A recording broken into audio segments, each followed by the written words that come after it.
நாங்கள் செயலுக்கு எதிரானவர்கள் கிடையாது. செயல் இன்னும் அமோகமாக செயல்பட வேண்டும் என்றால் அதற்கு அடித்தளமாக இருக்கின்ற சொல் தேவைப்படுகிறது. அவர் சொன்னார்ல, ஏசா மன்னித்தார். பைபிள்ல மலை பிரசங்கத்துல ஆண்டவர் சொல்வார், இருதயத்தில் சுத்தம் உள்ளவர்கள் பாக்கியவான்கள், அவர்கள் தேவனை தரிசிப்பார்கள் என்று இருக்கிறது. அதற்கு எடுத்துக்காட்டாக இந்த பகுதியை தான் சொல்லுவார்கள் விளக்குவதற்கு.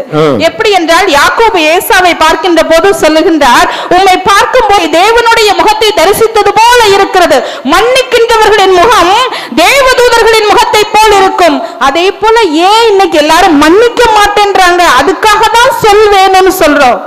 செயல் என்பது என்ன செய்கிறோம் என்பதை எடுத்து காட்டும். சொல் என்பது அதை ஏன் செய்கிறோம் என்பதை விளக்கி காட்டும். மதர் தெரேசாவின் மிஷன் ஆஃப் சேரிட்டி அலுவலகத்திற்கு ஜவஹர்லால் நேரு சென்றிருக்கிறார். அங்கே ஒரு வாசகத்தை பார்க்கின்றார், நான் தாகமாய் இருக்கிறேன் என்ற வாசகம் எழுதப்பட்டிருக்கிறது. அதை பார்த்தவுடன் நேரு கேட்கிறார், இதற்கு என்ன அர்த்தம் என்று கேட்கின்றார். தெரேசா சொல்லுகிறார், இங்கே இருக்கின்றார்கள் அல்லவா ஆதரவற்றவர்கள், கவனிப்பாரற்றவர்கள், எதிர்காலம் என்னவாகும் என்று கேள்விக்குறியோடு இருக்கின்றார்கள் அல்லவா, அவர்களுக்காக யார் உதவி செய்ய முன் வருவார்கள் என்ற ஆத்ம தாகத்தை அது குறிக்கிறது. அவருடைய தாகத்தை தான் நான் இன்று தீர்த்து கொண்டிருக்கிறேன் என்று மதர் தெரேசா சொன்னார்.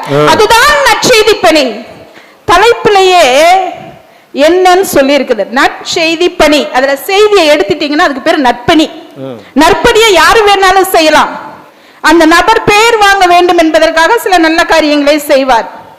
தொகுதியில ஜெயிக்கணுன்றதுக்காக சில நல்ல காரியங்களை செய்வார். ஜெயிக்கல அப்படின்னு சொன்னா நல்ல காரியம் நின்று போய்விடும்.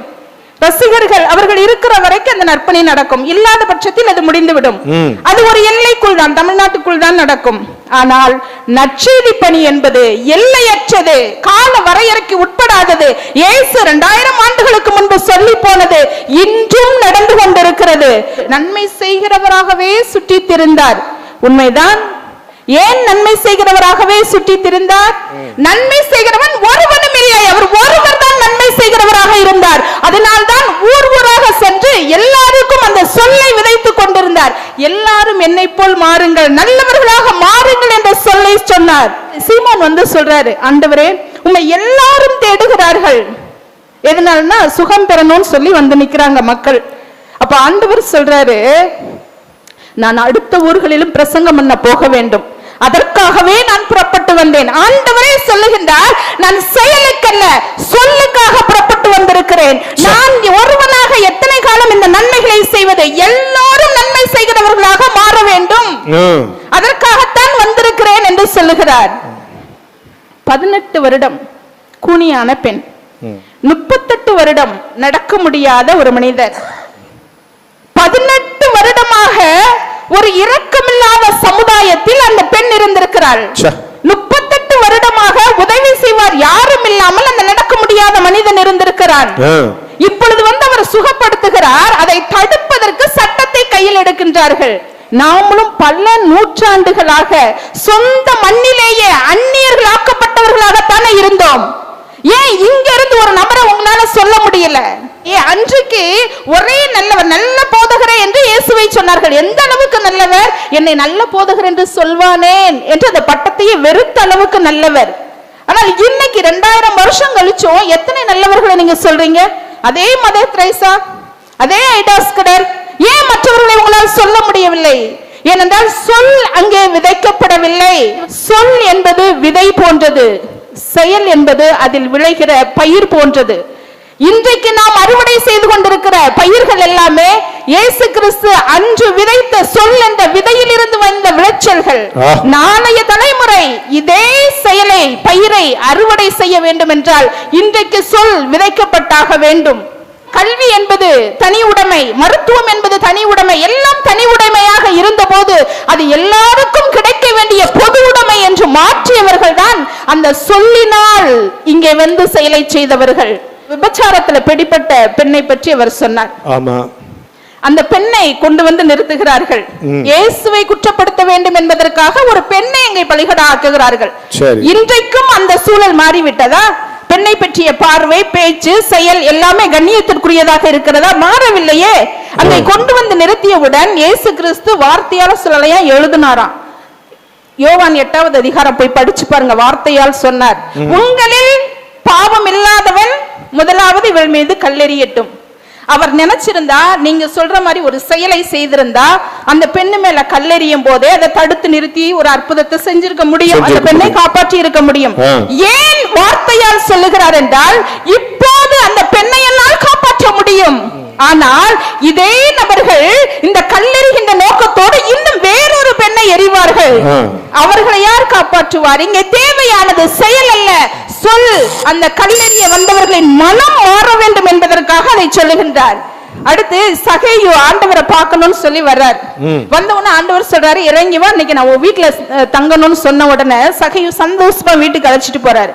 போன உடனே எதுவுமே பேசல, எதுவும் அற்புதம் செய்யல. ஆனா சகேயு சொல்றாரு, என் ஆஸ்திகளில் பாதியை நான் ஏழைகளுக்கு கொடுக்கிறேன்.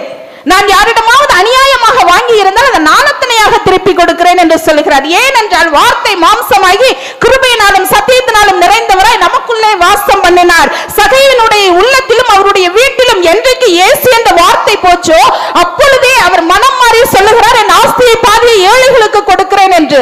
இன்றைக்கு அந்த சொல் செயல்பட்டால் தமிழ்நாட்டுல லஞ்சம் அடிச்சு வச்சிருக்கிறவங்க, கொள்ளையடிச்சு வச்சிருக்கிற ஒரு சத்திய பிரமாணம் பண்ணட்டும். ஆண்டவரே, நான் வச்சிருக்கிற சொத்துல பாதி ஏழைகளுக்கு கொடுத்துறேன். நான் யார்ட்டெல்லாம் லஞ்சம் வாங்கி வச்சிருக்கிறேனோ அதெல்லாம் நாளத்தினே திருப்பி கொடுத்துறேன். அந்த மக்கள் மனம் மாறட்டும். அதிகாரத்தில் இருப்பவர்கள், ஆட்சியில் இருப்பவர்கள் மனம் மாறட்டும். தமிழ்நாடு தான் சொர்க்கம். உலகத்துக்கே அதுதான் தலைப்பு செய்தி. தமிழ்நாட்டுக்கு அதுதான் நற்செய்தி. எல்லாரும் செயல் செய்கின்றவர்களாக மாற வேண்டும் என்பதற்காகத்தான் சொல் தேவைப்படுகிறது என்று சொல்லுகிறோம். இன்னொன்னு பேச்சை பற்றி சொன்னார்கள். ஆண்டவரை கைது பண்ண சொல்லி பிரதான ஆசாரியர்களும் பரிசேயர்களும் அவருடைய வேலைக்காரர்களை அனுப்பி வைக்கிறார்கள். அவன் போயிட்டு வர்றான், கைது பண்ணல, வெறுமனே திரும்பி வர்றான். உடனே அவங்க கேட்கிறாங்க, என்னப்பா கைது பண்ண அனுப்புனா நீ சும்மா வந்து நிக்கிறியே அப்படின்னு கேட்கிறாங்க. அப்ப அவர் சொல்றாரு, அவர் பேசியது போல் ஒருவனும் ஒரு காலம் பேசியதில்லை. இயேசு கிறிஸ்து பேசியது போல் ஒருவனும் ஒரு காலம் பேசியதில்லை. எதிரியை கூட தன்னுடைய கொள்கை பரப்பு செயலாளராக மாற்றியது அவருடைய வார்த்தை. எப்படி பேச வேண்டும் என்பது, அந்த துணிச்சலை, அந்த மாற்றத்தை, மனமாற்றத்தை கொடுப்பது சொல். லாசரு ஐஸ்வர்யவான் கதை எல்லாருக்கும் தெரியும். லாசருவும் மரித்து போகிறான், ஐஸ்வர்யவானும் மரித்து போகிறான். இருவரும் மரித்த பின்பு ஐஸ்வர்யவானுடைய நிலைமை பரிதாபத்திற்குரியதாக இருக்கிறது. அவன் கேட்கின்றான், இந்த லாசருவை உயிரோடு அனுப்பி, எனக்கு 5 சகோதரர்கள் இருக்கிறார்கள், அவர்களும் இந்த இடத்திற்கு வந்துவிடக் கூடாது, லாசருவை உயிரோடு அனுப்பி வையுங்கள் ஆபிரகாம் என்று சொல்லும் போது ஆபிரகாம் சொல்லுகிறார், இல்லையப்பா, அங்கே மோசேயும் தீர்க்கதரிசிகளும் இருக்கிறார்கள், அவர்களுடைய வார்த்தைக்கு அவர்கள் செவி கொடுக்கட்டும் என்று சொல்லுகிறார். அப்பொழுது ஐஸ்வர்யவான் திரும்பவும், இல்லை இல்லை, மரித்தவரில் ஒருவர் உயிரோடு எழும்பி போனால் அவர்கள் மனம் திரும்புவார்கள் என்று சொல்லுகின்றான். அதற்கு ஆபிரகாம் திரும்பவும் சொல்லுகின்றார், இல்லை, மோசேக்கும் தீர்க்கதரிசிகளின் வார்த்தைகளுக்கு மனம் திரும்பாதவன் மரித்தவரில் இருந்து ஒருவன் எழுந்து போனாலும் மனம் திரும்ப மாட்டான் என்று எடுத்து சொல்லுகிறார். பேதுரு இயேசு கிறிஸ்துவை மறுதலிக்கும் போது அவரோடு கூட இருந்தவர் தான், அவன் செய்த அற்புதங்களை எல்லாம் பார்த்தவர் தான். ஆனால் மரணம் என்ற ஒரு நிலை வருகின்ற போது பயந்து ஒதுங்குகின்றான். அவனை மனம் கசந்து அழுத வைத்தது அவர் சொன்ன வார்த்தை. பேதுருவே, என்னை 3 தரம் மறுதலிப்பா என்று சொன்ன அந்த வார்த்தை தான் அவரை மனம் கசந்து அழுக வைத்தது. அதற்கு பின்பு அவர் சாட்சியாக சொல்லுகிறார், நான் இயேசுவை போல் சிலுவையில் அறையப்படுவதற்கு தகுதியானவன் அல்ல, என்னை தலைகீழாக அறையுங்கள் என்று ஒப்புக் கொடுக்கின்றான். ஆவி என்பது உயிர்ப்பிக்கும். ஆண்டவர் சொல்லுகிறார் யோவான் 6வது அதிகாரத்தில், நான் என்னுடைய வசனங்கள் ஆவியும் ஜீவனை உயிர்ப்பிக்கிறதுமாயிருக்கிறது. ஆகவே நற்செய்தி பணிக்கு பெரிதும் தேவை சொல்லாற்றலே என்று சொல்லி வாய்ப்புக்கு நன்றி கூறி விடைபெறுகிறேன். நன்றி, வணக்கம்.